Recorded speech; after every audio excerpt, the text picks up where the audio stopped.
Hare Krishna, so we're continuing to read the Nectar of Instruction by His Divine Grace, Srila A.C. Bhaktivedanta Swami Prabhupada. This is Shravanam Diaries podcast. I'm your host Sulalita Devidasi, at your service, and this is page number 4. First, one must control his speaking power. Every one of us has the power of speech. As soon as we get an opportunity, we begin to speak. If we do not speak about Krishna consciousness, we speak about all sorts of nonsense. A toad in a field speaks by croaking, and similarly everyone who has a tongue wants to speak, even if all he has to say is nonsense. The croaking of the toad, however, simply invites the snake.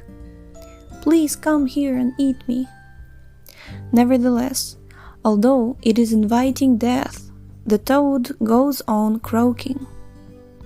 The talking of materialistic men and impersonalist Mayavadi philosophers may be compared to the croaking of frogs. They are always speaking nonsense and thus inviting death to catch them. Controlling speech, however, does not mean self-imposed silence, the external process of mauna, as Mayavadi philosophers think. Silence may appear helpful for some time, but ultimately it proves a failure. The meaning of controlled speech conveyed by Srila Rupa Goswami advocates the positive process of Krishna Katha, engaging the speaking process in glorifying the Supreme Lord, Shri Krishna. The tongue can thus glorify the name, form, qualities, and pastimes of the Lord. The preacher of Krishna Katha is always beyond the clutches of death. This is the significance of controlling the urge to speak. The restlessness or flickering of the mind, the restlessness or fickleness of the mind, mano vega, is controlled when one can fix his mind on the lotus feet of Lord Krishna. The Chaitanya Charitamrita, Madhya 22.31 says, Krishna Surya Sama Maya Haya Andhakara, Yahan Krishna Tahan Nahi Maya Radhikara. Krishna is just like the sun, and Maya is just like darkness.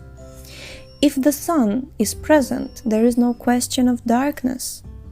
Similarly, if Krishna is present in the mind, there is no possibility of the mind being agitated by Maya's influence. The yogic process of negating all material thoughts will not help. To try to create a vacuum in the mind is artificial. The vacuum will not remain. However, if one always thinks of Krishna and how to serve Krishna best, one's mind will naturally be controlled. Similarly, anger can be controlled. We cannot stop anger altogether. But if we simply become angry with those who blaspheme the Lord or the devotees of the Lord, we control our anger in Krishna consciousness. So we control our anger in Krishna consciousness. Lord Chaitanya Mahaprabhu became angry with the miscreant brothers Jagai and Madhai, who blasphemed and struck Nityananda Prabhu. In his Shikshashtaka, Lord Chaitanya wrote, Trinadapi sunichena tarorapi sahishnuna. One should be humbler than the grass and more tolerant than the tree. One may then ask why the Lord exhibited his anger. The point is that one should be ready to tolerate all insults to one's own self. But when Krishna or his pure devotee is blasphemed, a genuine devotee becomes angry and acts like fire against the offenders. Krodha, anger, cannot be stopped, but it can be applied rightly. It was in anger that Hanuman set fire to Lanka, but he is worshipped as the greatest devotee of Lord Ramachandra. This means that he utilized his anger in the right way. Arjuna serves as another example. He was not willing to fight, but Krishna incited his anger. You must fight. To fight without anger is not possible. Anger is controlled, however, when utilized in the service of the Lord. Jai. For the record, this anger doesn't mean violence and literally killing people in this day and age. It means speaking in the way that the internal demons will be defeated. As for the urges of the tongue, we all experience that the tongue wants to eat palatable dishes. Generally, we should not allow the tongue to eat according to its choice, but should control the tongue by supplying prasadam. The devotee's attitude is that he will eat only when Krishna gives him prasadam. This is the way to control the urge of the tongue. Prasadam is the food offered to the Lord and taken as his mercy, prasadam. One should take prasadam at scheduled times and should not eat in restaurants or sweetmeat shops simply to satisfy the whims of the tongue or belly. If we stick to the principle of taking only prasadam, the urges of the belly and tongue can be controlled. In a similar manner, the urges of the genitals, the sex impulse, can be controlled when not utilized unnecessarily. The genitals should be used to beget a Krishna-conscious child, otherwise they should not be used. The Krishna consciousness movement encourages marriage, not for the satisfaction of the genitals, but for the begetting of Krishna-conscious children. As soon as the children are a little grown up, they are sent to our Gurukula school, where they are trained to become fully Krishna-conscious devotees. Many such Krishna-conscious children are required, and one who is capable of bringing forth Krishna-conscious offspring is allowed to utilize his genitals. Jai, I grew up also studying in Gurukul. It's really beautiful, awesome place. I'm vouching for those words. It's beautiful to have training under loving and caring devotees when you're growing up. When one is fully practiced in the methods of Krishna consciousness control, he can become qualified to be a bona fide spiritual master. In his Anuvritti explanation of Upadeshamrita, Srila Bhaktisiddhanta Saraswati Thakur writes that our material identification creates these three kinds of urges: the urge to speak, the urge or demands of the mind, and the demands of the body. When a living entity falls victim to these three types of urges, his life becomes inauspicious. One who practices resisting these demands or urges is called tapasvi, or one who practices austerities. By such tapasya, one can overcome victimization by the material energy, the external potency of the Supreme Personality of Godhead. When we refer to the urge to speak, we refer to useless talking, such as that of the impersonal Mayavadi philosophers, or of persons engaged in fruitive activities, technically called karma kanda, or of materialistic people who simply want to enjoy life without restriction. all such talks or literatures are practical exhibitions of the urge to speak. Many people are talking nonsensically and writing volumes of useless books, and all this is the result of the urge to speak. To counteract this tendency, we have to divert our talking to the subject of Krishna. This is explained in Srimad Bhagavatam 1.5, 10-11. Nayadvachashchitra padam harir yasho jagat pavitram pragri nitakarhichit tadvayasam tirtham ushanti manasa nayatraham sha niramantyushikshayah.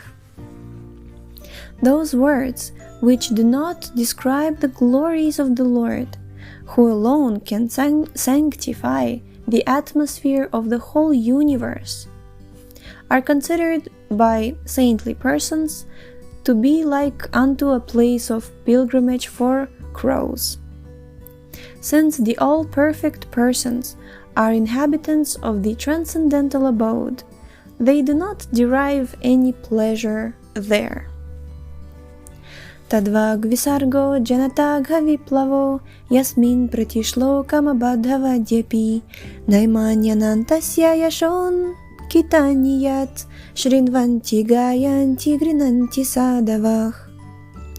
On the other hand, that literature which is full of descriptions of the transcendental glories of the name, fame, forms, pastimes, etc., of the unlimited Supreme Lord, is a different creation, full of transcendental words, directed towards bringing about a revolution in the impious lives of this world's misdirected civilization. Such a transcendental literature, even imperfectly composed, are heard, sung, and accepted by purified men who are thoroughly honest. Joy! The conclusion is that only when we talk about devotional service to the Supreme Personality of Godhead can we refrain from useless, nonsensical talk. We should always endeavor to use our speaking power solely for the purpose of realizing Krishna consciousness. As for the agitations of the flickering mind, they are divided into two divisions. The first is called avirodha priti, or unrestricted attachment, and the other is called virodha yukta krodha, anger arising from frustration. Adherence to the philosophy of the Mayavadis, belief in the fruitive results of the Karmavadis, and belief in plans based on materialistic desires are called avirodha priti. Gyanis, karmis, and materialistic plan makers generally attract the attention of conditioned souls. But when the materialists cannot fulfill their plans, and when their devices are frustrated, they become angry. Frustration of material desires produces anger. Similarly, the demands of the body can be divided into three categories: the demands of the tongue, the belly, and the genitals. One may observe that these three senses are physically situated in a straight line. As far as the body is concerned, and that the bodily demands begin with the tongue. Okay, they are situated in a straight line as far as the body is concerned, and the bodily demands begin with the tongue. So the tongue, and then belly, and then genitals, one line.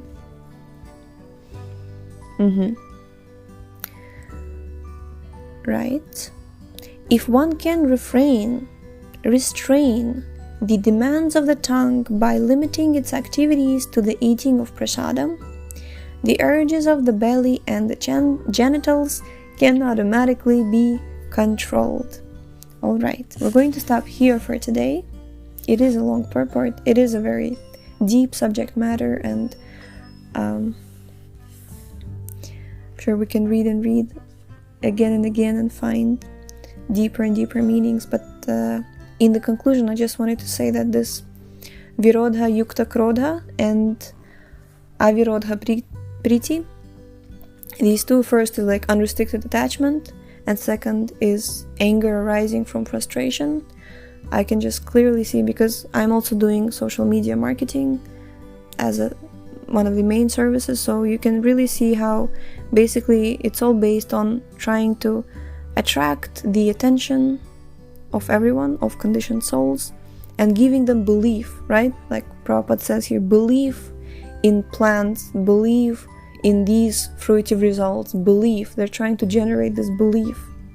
So it's something, and naturally, if you try to generate belief that by buying something you will become happy, and then by buying everything in the world you're not happy, then what comes next? Virodha Yukta Krodha, anger arising from frustration.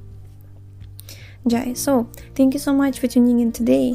The link to this book is in the description, so please chant Hare Krishna and be happy.